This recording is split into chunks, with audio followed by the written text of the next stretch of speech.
Hello, my dear learners. How are you all? Welcome to the channel. This is Lavi Walia, your English educator. So, how are you? I hope you all are good and fine. So, our today's topic is infinitive. Okay, we will learn infinitive in this video. Why we learn infinitive? Why? Do you have any answer? No. I know you don't know the meaning. You don't know the uses of infinitive in the grammar. But when you are reading your literature book, so you can find lots of sentences where infinitive is used. Okay. सो आज हम अपना ये जो हमारा topic है infinitive, इसके बारे में स्टडी करेंगे, पूरा स्टडी. ओके, आई होप आपको ये वीडियो से बिल्कुल क्लियरिटी हो जाएगी एकदम. कोई भी चीज़, कोई भी पॉइंट, कोई भी क्ल्यू मैं यहाँ पर नहीं छोड़ूंगी.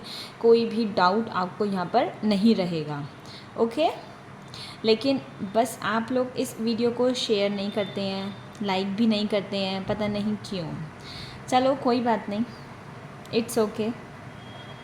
तो आज मैं आपको इन्फिनेटिव पढ़ा रही हूँ. और इन्फिनेटिव हम क्यों पढ़ रहे हैं तो मैं थोड़ा सा आपको इसके बारे में बता देती हूँ. देखो मेरे पास यहाँ पर स्पेस है, मैं आपको यहाँ पर इसके बारे में बता रही हूँ कि why we are studying infinitive. Okay,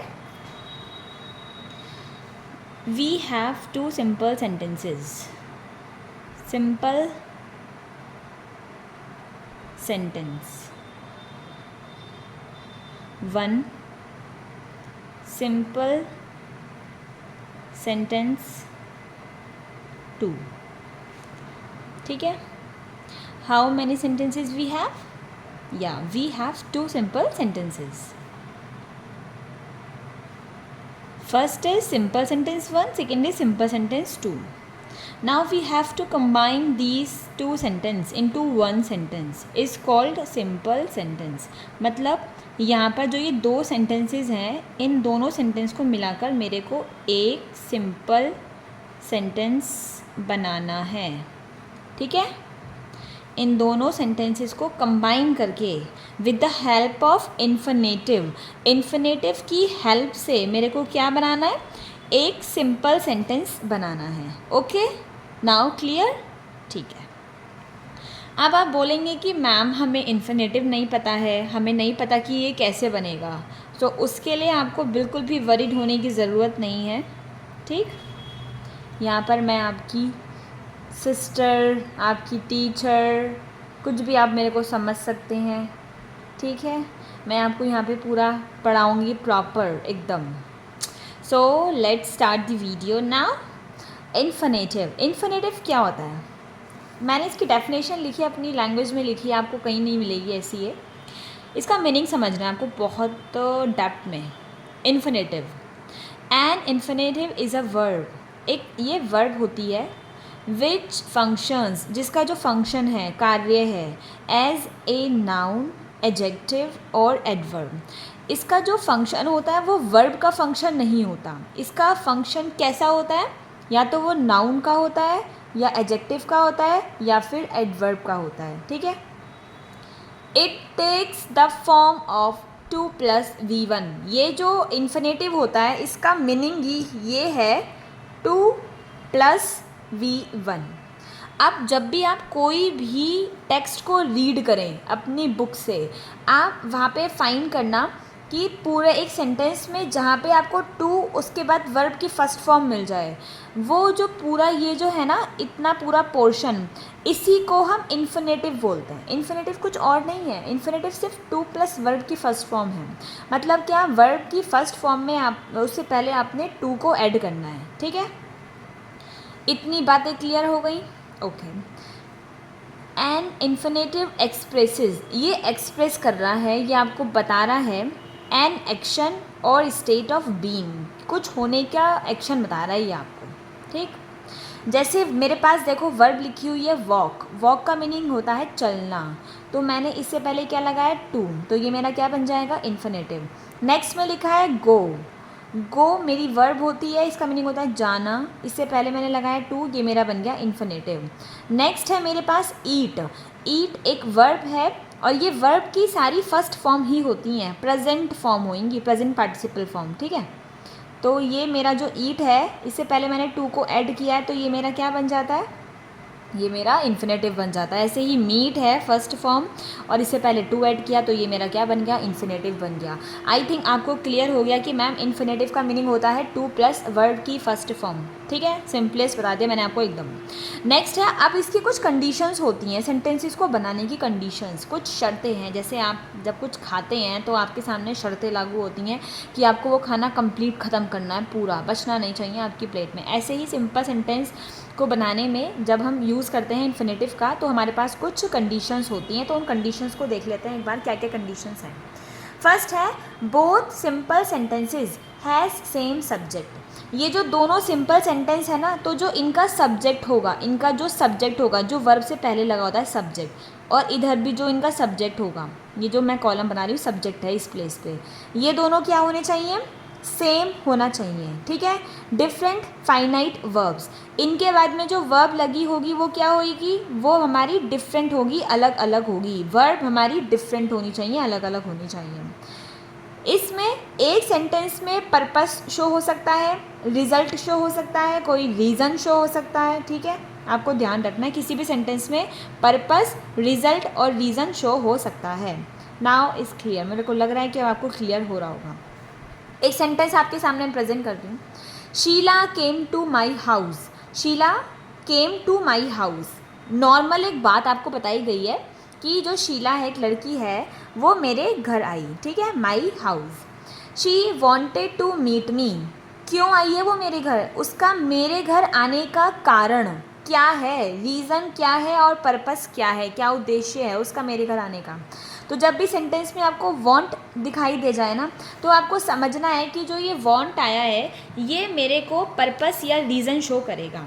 और जो भी सेंटेंस, जो भी सिंपल सेंटेंस आपका कारण, पर्पस या फिर रीज़न को शो कर रहा है, आप उसी की वर्ब को किस में चेंज कर देंगे, इन्फिनेटिव में चेंज कर देंगे। तो इस सेंटेंस को मैं कैसे बना दूंगी, Sheela came to my house. मेरा ये वाला सेंटेंस रीज़न शो कर रहा था ना, कारण इसके आने का, तो यहाँ पर सिंपल जो ये वर्ब लिखी हुई है, टू प्लस वर्ब की फर्स्ट फॉर्म दिखाई दे रहा है, टू मीट मी, आप सिंपल यही लिख देंगे, टू मीट मी। हमने क्या पढ़ा है, हमने ये पढ़ा है फर्स्ट कंडीशन फॉलो होनी है, देखो कैसे होनी है। फर्स्ट सेंटेंस में शीला एक सब्जेक्ट हो गया, ठीक है मैम। सेकेंड सेंटेंस में शी सेकेंड सब्जेक्ट हो गया, ओके। ये बताइए जरा, शी किसके लिए रिप्रेजेंट, मतलब शी किसके लिए प्रेजेंट हुआ है यहाँ पे, शी यहाँ पे रिप्रेजेंट कर रहा है शीला को, क्योंकि शीला एक गर्ल है और गर्ल के लिए we use pronoun as a she, ठीक है। तो हमने यहाँ पे प्रोनाउन यूज़ करा है शी, शीला के लिए। तो जी यहाँ पर देखो आप, फाइनाइट वर्ब देखिए, ये जो हमारी केम है ये फाइनाइट वर्ब है, ये चेंज है। सेकेंड सेंटेंस में वांटेड हमारी फाइनाइट वर्ब है, ये भी चेंज है। थर्ड कंडीशन जो है, कंडीशन हमारी थर्ड ये बोलती है कि मैम पर्पस, रिजल्ट और रीज़न, ये चीज़ हमारे सेंटेंस में शो होनी चाहिए। तो यहाँ पर देखो क्या शो हो रहा है, यहाँ पे पर्पस या फिर रीज़न शो हो रहा है कि उसके आने का पर्पस क्या है। तो जो सेंटेंस कारण वाला होगा ना, जिसमें हमारा कारण शो हो रहा होगा, हम उसी की जो वर्ब है उसमें क्या लगा देंगे, उससे पहले हम टू को ऐड कर देंगे। अब बहुत से बच्चे हैं वो बोलेंगे कि मैम आपने वांट से पहले टू क्यों नहीं लगाया। इसमें मेन कारण क्या है, शी वॉन्टेड, वो चाहती थी, क्या चाहती थी, टू मीट मी, मुझसे मिलना। तो जो मेन कारण है ना मिलने का, हम उसको ऐड करेंगे मिलने को। तो टू मीट मी, यहाँ तो अपने आप ही टू लगा हुआ है, तो सिंपल आपको बस क्या लगाना है, टू प्लस वर्ड की फर्स्ट फॉर्म और ऑब्जेक्ट। आई थिंक क्लियर हो गया हो। नेक्स्ट देखो, ही वर्कड हार्ड, उसने कठिन परिश्रम किया। He got first grade in his class, उसने पाई फर्स्ट ग्रेड, उसने एज लिए हैं इन हिज क्लास, अपनी क्लास में, ठीक है, मतलब ए ग्रेड आई है, उसकी फर्स्ट ग्रेड आई है। तो उसने कठिन परिश्रम किया, ही वर्कड हार्ड। इसका कारण क्या है, कठिन परिश्रम करने का कारण, पर्पस कुछ है कि उसने फर्स्ट ग्रेड पाई है अपनी क्लास में। तो he worked hard to get, अब इसमें गॉट लिखा हुआ है, ये मेरी वर्ब है इस सेंटेंस की, तो मैं इस सेंटेंस की जो वर्ब है गॉट, इसको मैं फर्स्ट फॉर्म बना दूंगी और इससे पहले क्या लगा दूंगी, टू का। तो he worked hard to get, पाने के लिए, तो उसने कठिन परिश्रम किया पाने के लिए first grade in his class, अपनी क्लास में फर्स्ट ग्रेड पाने के लिए उसने कठिन परिश्रम किया। Now is clear I think, ठीक है। नेक्स्ट देखो, she ran fast, she ran fast, she wanted to get the first prize, वो बहुत तेज़ भागी, बहुत तेज़ दौड़ी वो, क्यों, शी वॉन्टेड, वो चाहती थी, to get first prize, first prize पाना चाहती थी। तो उसका ये वाला काम करने का कारण क्या है, ये है कारण, कि उसको क्या चाहिए, उसको फर्स्ट प्राइज चाहिए। तो जो सेंटेंस आपका कारण शो करे, मैं उसमें क्या लगाऊंगी, इन्फिनेटिव का यूज़ करूंगी। इन्फिनेटिव क्या है मेरा, वर्ब से पहले टू को ऐड कर देना। तो शी रैन फास्ट, इसकी वर्ब क्या है, गेट, तो टू गेट फर्स्ट प्राइज, बस, ठीक है। यहाँ तक सेंटेंस हो गया कंप्लीट। ये क्या बन गया मेरा, सिंपल सेंटेंस। कैसे पहचानोगे कि मैम एक ही सब्जेक्ट है और एक ही फाइनाइट वर्ब है। अगर आपने मेरी प्रीवियस वीडियोस नहीं देखी हैं तो सबसे पहले आप मेरी फर्स्ट वीडियो से जाइए, मतलब ज़्यादा नहीं है, अभी सिंपल सेंटेंस की सिंथेसिस जो स्टार्ट की है मैंने, अभी आई थिंक 3 या 4 वीडियोस हुई होंगी, तो आपको पहले वो देख लेनी चाहिए, उसके बाद ही आप इस वीडियो पे जंप करना, अदरवाइज़ आपको ये क्लियर नहीं होगा, ओके। क्योंकि एक होता है, क्या बोलते हैं उसको, कि आप जब चेन बनाते हो ना, चेन, तो उसके लिए आपको एक एक कड़ी की ज़रूरत होती है ना, एक एक पॉइंट्स चाहिए हो। जैसे ये है, मेरे को इसको आगे भी बढ़ाना है, तो मैंने ये लिया, अगर मैं ये नहीं लूँगी तो मैं दूसरा कैसे ऐड कर सकती हूँ, बताओ, मैं इसको कैसे ऐड कर सकती हूँ। तो इसको ऐड करने के लिए मेरे को इसकी ज़रूरत होगी, तो पहले मैं इसको बनाऊँगी, देन मैं इसको इस पर चिपका दूँगी, ऐसे। तो ऐसे ही आपको अपनी पहले फर्स्ट वीडियो देखनी है, उसके बाद आप सेकंड पे मूव करना, ओके। सो चलते हैं आगे, चलें घूमने, नहीं घूमने नहीं जाना, यहीं रहना है आपको, इस वीडियो को देखते रहना है। वांटेड, वांटेड का मैंने बताया आपको, सेंटेंस में वांटेड जहाँ होगा तो वो क्या करेगा, शो पर्पस, मतलब पर्पस को शो करेगा, ठीक है। ही टुक अ नाइफ, अब ये सेंटेंस आपके लिए है, होमवर्क लिखा है मैंने। ही टुक अ नाइफ, उसने एक नाइफ लिया। ही वॉन्टेड टू किल मी, वो चाहता था मुझे मारना। इस सेंटेंस का आंसर आप मेरे को इस वीडियो का जो कमेंट बॉक्स है ना, उसमें आप अभी पिन कर देंगे इस वीडियो का आंसर, ठीक है। एकदम से आप उसमें आंसर लिख दीजिए, जो भी वीडियो देख रहा है, जिस भी टाइम देख रहा है, जिस भी ईयर में आप इस वीडियो को देखें, आपको इस क्वेश्चन का आंसर उसमें ऐड करना है, ओके जी। आई हैव, ये तो चलो कुछ नहीं है, इसको मैं कट कर देती हूँ, ये कोई क्वेश्चन नहीं बनाया मैंने। नेक्स्ट देखो अब आगे, your father will hear of your success, कि तुम्हारे फादर ने सुना, क्या सुना, ऑफ योर सक्सेस, तुम्हारी सक्सेस के बारे में सुना। ही विल बी ग्लैड, और वो क्या हुए, वो ग्लैड हुए। तो उनका ग्लैड होने का रीज़न तो कुछ रहा होगा ना, या वो ऐसी, पिताजी हमारे ऐसे ही ग्लैड हो गए, भाई किसी कारण से तो ग्लैड होंगे ना, पापा को किसी कारण से तो खुशी मिलेगी, तो जी कुछ कारण रहा होगा, रीज़न। तो रीज़न क्या रहा है, उन्होंने आपकी सक्सेस का क्या सुना है, क्या सुनेंगे, आपकी सक्सेस के बारे में सुनेंगे। तो ही विल बी ग्लैड, मतलब अब ही किसके लिए यूज़ हुआ है, यहाँ पे ही यूज़ हुआ है योर फादर के लिए। तो your father will be glad, कब होंगे ग्लैड, कारण दिखाई दिया, इसकी वर्ब क्या है, हियर, ये वर्ब है। तो to hear of your success, I think clear हो गया हो एकदम। He is very weak, he can not walk. अभी थोड़ा सा चेंज है, आपको इसमें कुछ रूल्स लगाने पड़ेंगे। इसमें ये है कि सेंटेंस का जो सब्जेक्ट है वो तो दोनों सेंटेंस का सेम ही रहेगा, दोनों सेंटेंस में ही और ही दे रखा है। अब इस सेंटेंस में आपका रीज़न, पर्पस, रिजल्ट, ये चीज़ शो नहीं होगी।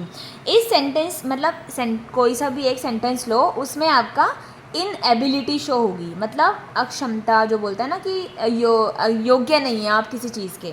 तो आप यहाँ पे ही कैन नॉट वॉक, कि वह यहाँ पे चल नहीं सकता, तो इसकी इनएबिलिटी शो हो रही है कि हाँ ये वाला काम नहीं कर सकता है।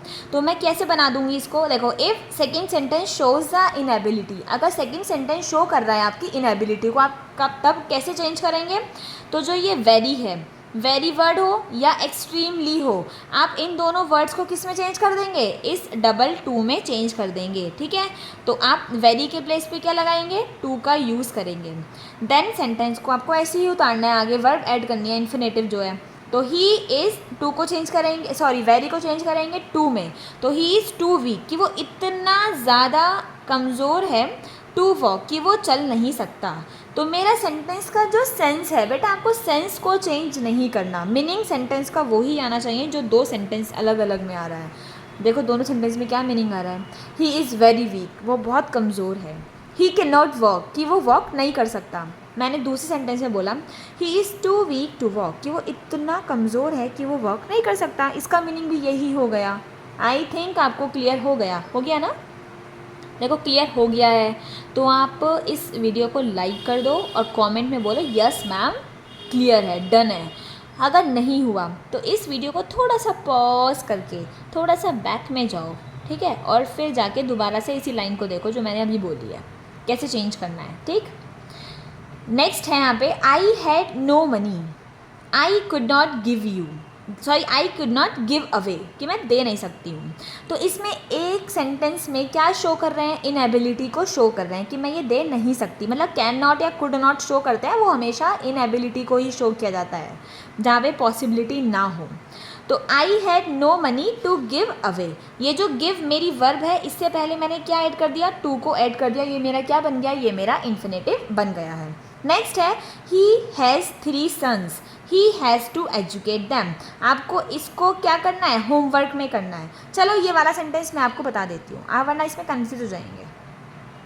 तो देखो ही हैज़ 3 सन्स, उसके पास 3 बेटे हैं, मतलब उसके 3 बेटे हैं।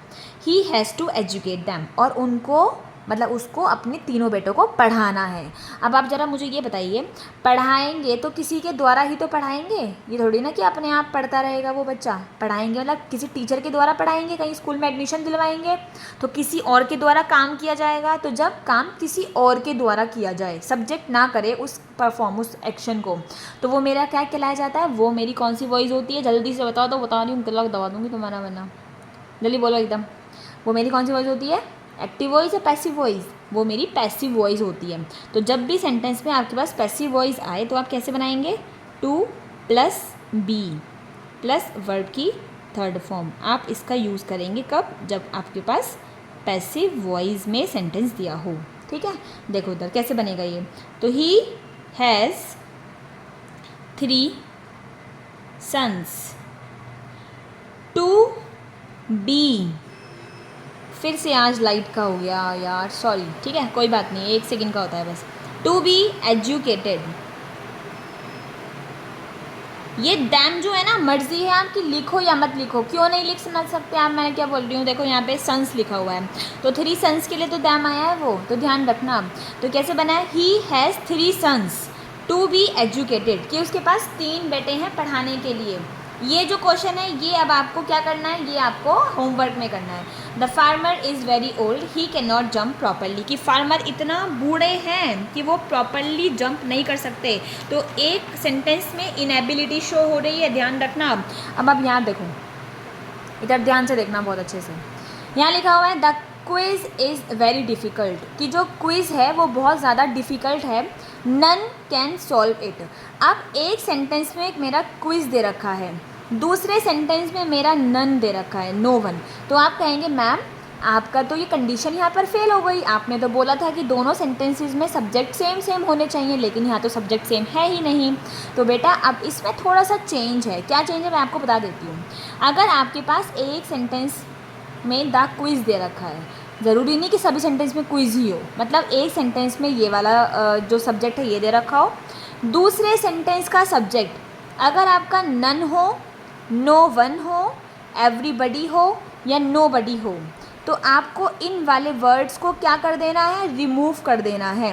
मतलब आपको इन वाले वर्ड्स को हटा देना है, हटा देना है। ओके जी, हटा देंगे आप इसको। आप तो वैसे भी बहुत ज़्यादा इतने लेज़ी हो कि आप अगर एक वर्ड को लिख रहे हो ना तो आप तरस जाते, मतलब बहुत थक जाते हो। तो मैं तो आपका वर्ड कम कर रही हूँ, तो आप वैसे ही अब आपको अच्छा लगेगा। पढ़ते रहो, अच्छे से पढ़ते रहो, ठीक है। कैसे बनेगा अब ये सेंटेंस, और ये जो वेरी है इसको मैंने किस में बताया चेंज करने के लिए, टू में, या किस में चेंज होगा, टू में, TOO, ठीक है। तो the quiz is too difficult, ये जो टू होता है ना ये बेटा एडवर्ब होता है। ये इस डिफ़िकल्ट को यहाँ पर क्या कर रहा है, ये इस डिफ़िकल्ट को यहाँ पर बता रहा है कि ये कितना डिफ़िकल्ट है, तो ये बहुत ज़्यादा डिफ़िकल्ट है, ठीक है। तो the quiz is too difficult to be solved, कि जो क्विज़ है ये इतना ज़्यादा डिफ़िकल्ट है कि इसको सॉल्व नहीं किया जा सकता, मतलब कोई भी इसको सॉल्व नहीं कर सकता। अब कोई भी नहीं कर सकता है ना, ये कौन सी वॉइस बन जाएगी, पैसिव वॉइस। तो मेरा क्या लगा यहाँ पे, टू बी सॉल्व्ड। जब मेरे सेंटेंस, दोनों सेंटेंस में सब्जेक्ट अलग अलग हो तो मेरा सेंटेंस किस में बनेगा, पैसिव वॉइस में बनेगा। नेक्स्ट देखो, the quiz is very difficult, कि क्विज़ इतना डिफ़िकल्ट है, I can not solve it. अब मेरे पास यहाँ पे नो और नो वन, नो बडी और नन नहीं है। यहाँ क्या दे रखा है, आई दे रखा है, और एक में क्या दे रखा है, द क्विज़ दे रखा है। तो अब इसमें एक और शर्त लागू होती है, एक और कंडीशन है यहाँ पर इम्प्लीमेंट हो रही है, एक और कंडीशन। देखो क्या है कि जो ये आई है इसका ऑब्जेक्टिव केस यूज़ करेंगे। ये जो आई है ये सब्जेक्टिव केस है, लेकिन हमने पढ़ा हुआ है कि मैम आई का ऑब्जेक्टिव केस तो मी होता है और इसका पॉजेसिव केस माई होता है ना, एडजेक्टिव केस जिसको बोलते हैं। तो मुझे क्या लगाना है, आई का ऑब्जेक्टिव केस यूज़ करना है। तो ऑब्जेक्टिव केस क्या हो जाएगा, आई का मी हो जाएगा। और यहाँ पर क्या लिखा है, यूज़ फॉर। आपको अब टू नहीं लगाना, आपको अब क्या लगाना है, यहाँ पे फॉर का यूज़ करना है। मतलब इस ऑब्जेक्टिव केस से पहले आपको क्या लगा देना है, फॉर का यूज़ करना है। ओके, तो ध्यान से देखो बहुत। द क्विज़ इज़, इस वेरी को चेंज करा टू में, डिफ़िकल्ट का डिफ़िकल्ट लिख दिया। अब यहाँ पर आई लिखा हुआ है, तो जो ये क्विज़ है ये किसके लिए डिफ़िकल्ट है, तो ये मेरे लिए डिफ़िकल्ट है, फॉर मी। ये वाला फॉर मी ऐसे बना है, फॉर मी, मेरे लिए डिफ़िकल्ट है। अगर यहाँ पे वी होता ना, वी, तो यहाँ क्या हो जाता, फॉर अस। अगर यहाँ पे दे होता तो यहाँ पर क्या हो जाता, दैम, फॉर दैम। ठीक है, तो फॉर मी कि ये डिफ़िकल्ट है मेरे लिए। क्या करना, इसको सॉल्व करना। तो सॉल्व एक वर्ब है, तो इससे पहले क्या लगा दोगे, टू सॉल्व। तो ये क्या बन जाएगा, मेरा इन्फिनेटिव बन जाएगा। आई थिंक क्लियर हो गया हो। पॉज करके दोबारा से बैठ जाके देख सकते हो। यू आर वेरी क्लेवर, कि तुम बहुत क्लेवर हो। You can solve this problem, कि तुम इस प्रॉब्लम को सॉल्व नहीं कर सकते। तुम इतने चतुर हो, इतने तेज़ हो कि तुम इस प्रॉब्लम को सॉल्व नहीं कर सकते। मतलब sorry you can solve this problem, कि तुम इस प्रॉब्लम को सॉल्व कर सकते हो। ओके, ये लिखा हुआ है। तो यू आर, इस वेरी को चेंज किस में कर देना है, बताया था अभी, वेरी हो, एक्सट्रीमली हो, तो चेंज किस में करते हैं, टू में चेंज करते हैं। अब देखो इस सेंटेंस में आपका नॉट नहीं दे रखा है, तो यहाँ पर क्या शो हो रही है, यहाँ पर आपकी एबिलिटी शो हो रही है। अब इनएबिलिटी नहीं है, यहाँ पे योग्यता बता रहे हैं आपकी कि हाँ ये काम तो तुम कर सकते हो। तो आप कैसे बनाओगे, जल्दी से बताओ। तो यू आर, इस वेरी को चेंज कर देना है टू क्लेवर। ठीक, अब यहाँ नॉट नहीं दे रखा तो आप क्या लगाओगे, नॉट टू का यूज़ करोगे। आप जब नॉट दिया हो तो सिंपल नॉट लगाना है, सॉरी टू लगाना है, और अगर नॉट नहीं दे रखा हो तो आपको क्या लगाना है, नॉट टू का यूज़ करना है। तो not to solve this problem. आप इसको एक और तरीके से बना सकते हो, इस वेरी को आप इनफ में भी चेंज कर सकते हो, ENOUGH, इनफ में। तब क्या से लगाओगे आप, तो यू आर, पहले आपको एडजेक्टिव लिखना पड़ेगा। तो यू आर क्लेवर इनफ, कि तुम इतने क्लेवर हो टू सॉल्व दिस प्रॉब्लम, इस प्रॉब्लम को सॉल्व करने के लिए। मतलब कि तुम इस प्रॉब्लम को सॉल्व कर सकते हो।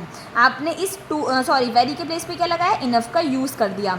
और अब आप यहाँ पे अगर इनफ लगा रहे हो तो आप यहाँ पर नॉट टू का यूज़ नहीं करोगे, आप सिंपल क्या लगा दोगे, टू का यूज़ करोगे, टू सॉल्व दिस प्रॉब्लम।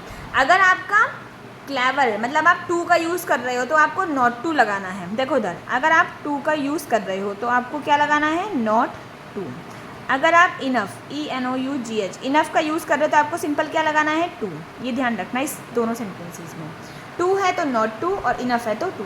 क्योंकि बेटा ये वाला जो टू होता है ना, ये किसके लिए शो होता है, ये किसी काम को नहीं करने के लिए शो होता है। सेंटेंस का मीनिंग समझना, यू आर वेरी क्लेवर, कि तुम इतने क्लेवर हो। You can solve this problem, कि तुम इस प्रॉब्लम को सॉल्व कर सकते हो।